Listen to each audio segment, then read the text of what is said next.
عامر خان سے میری ملاقات ہوئی، میں نے اس کو کوئی دین کی بات نہیں کی، صرف محبت تھی.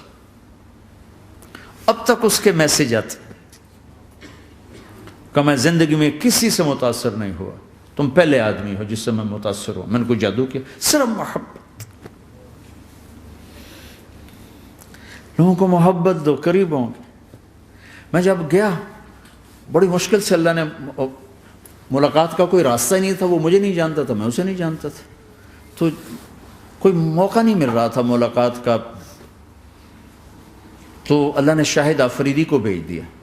شاہد آفریدی اس کی دوستی تھی، ہمارا جو کرکٹر ہے. میں نے اس سے فون پر کہا یار میری ملاقات تو کرا. اس نے ملاقات کروائی. تو اس نے مجھے کہا آدھا گھنٹہ ہے، آدھا گھنٹہ. جب میں پہنچا میکسیمم پونا گھنٹہ. میں نے ٹھیک. میں گیا تو وہ سہما ہوا چہرہ کہ بھئی مولانا آ گیا، پتہ نہیں کیا کہیں گے، بھئی یہ تو کیا کر رہا ہے، تو حرام کر رہا ہے، ناچ رہا ہے، گا رہا ہے، توبہ کر، ابھی تیرے لیے دوزخ کا فیصلہ ہو جائے. پتہ نہیں کیا ہو، وہ ڈرا ہوا سہما ہوا تھا. تو میرا ایک دور کالج لائف تھا. میرے اللہ نے مجھے ہدایت دی اور میں 3 دن کے لیے میں اس دوست کو، اس کی نسلوں کو دعائیں دیتا ہوں جو مجھے زبردستی پکڑ کے لے گیا. نہ میرا تبلیغ سے کوئی تعلق، نہ واسطہ، نہ میں کوئی ان سے متاثر. ایک لڑکا تھا، بنگالی تھا، گشت کرتا تھا، لیکن میں اس سے ذرا متاثر نہیں ہوا. میرا دوست متاثر ہو گیا تھا، تو میں تو ان کے قریب سے نہیں گزرتا تھا. تو وہ اور میں اسکول میں اکٹھے آ رہے تھے، کالج میں اکٹھے آ رہے تھے. تو وہ متاثر ہوا، وہ 3 دن کے لیے جا رہا تھا، تو مجھے بتائے بغیر میرا ہاتھ پکڑ کے لے گیا. مجھے کام ہے، چلو میرے ساتھ. اور میں اس کو انکار نہیں کر سکتا تھا، یہ میرا اس کا تعلق تھا. اب بھی اسی طرح بھائیوں جیسا تعلق. میں اس کا احسان ماں، مجھے زبردستی لے گیا. ہمارے پنجابی کی مثال ہے، کبے نو لت لگی وہ سیدھا ہو گیا. وہ جو ہوتا ہے ہنچ بیک ہوتا ہے نا، اس کو کسی نے لات ماری تو وہ سیدھا ہو گیا. مہربانی بھائی تیری لات سے میں سیدھا ہو گیا. تو مجھے تو وہ کبے والی لت پہ گئی. تو اللہ نے مجھے اس طرف لگا دیا.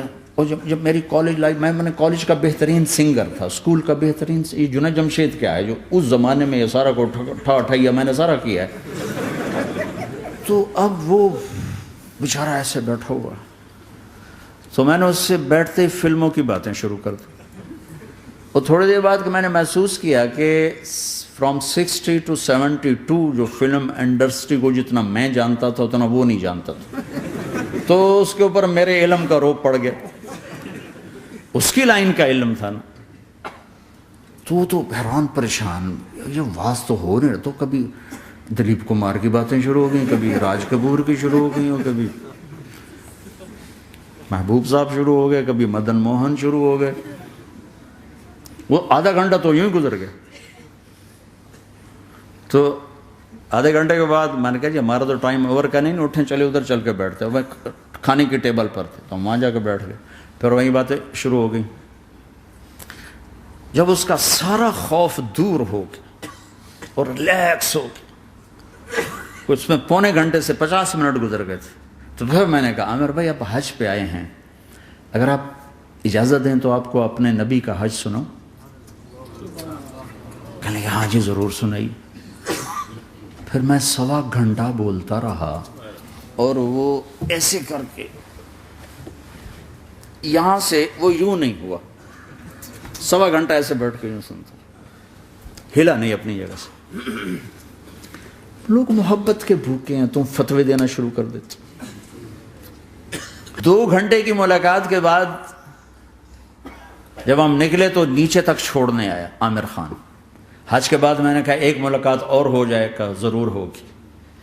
پھر اس کا میسج آیا کہ میں مدینے چلا گیا ہوں، معذرت چاہتا ہوں. میں نے کہا میں مدینے آ جاؤں گا. میں مدینے پہلے ہو آیا تھا حج سے پہلے. تو اس نے کہا کہ آپ 14 تاریخ کو آ جائیں، 4 سے 6 کا ٹائم میں نے آپ کے لیے رکھا ہے.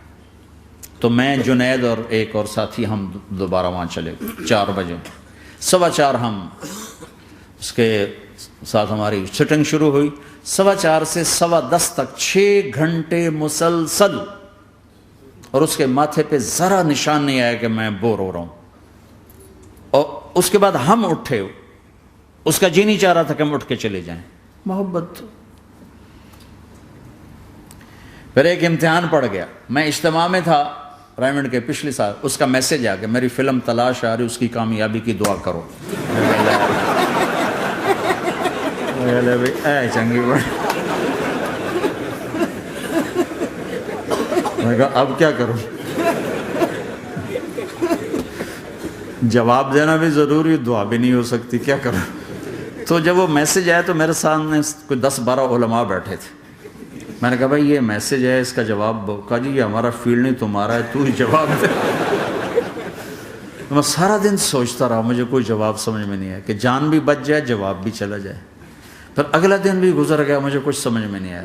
میں عصر کا وضو کر رہا تھا، ایک دم اللہ نے ایک مضمون دل میں ڈالا.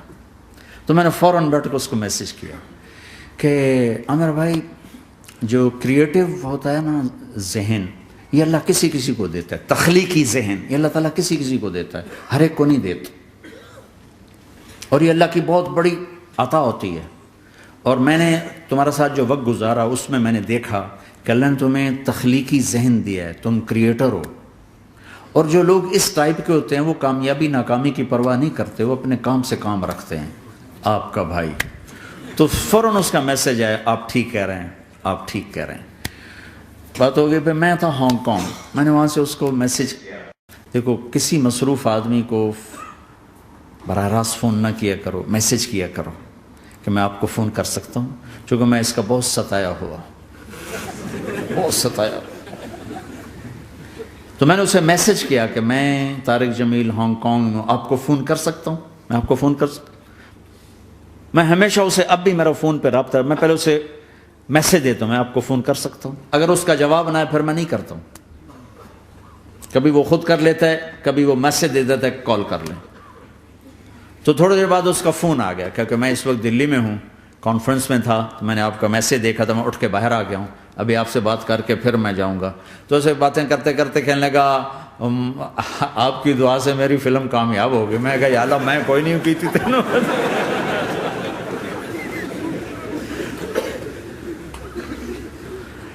بھائیو محبتیں بانٹو، نفرتیں تو پہلے ہی بہت پھیل چکی.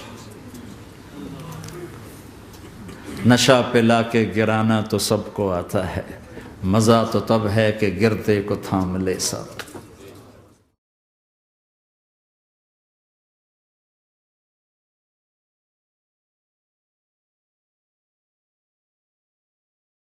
لا إله إلا الله محمد رسول الله عليه صلاة الله وآله والأحبة.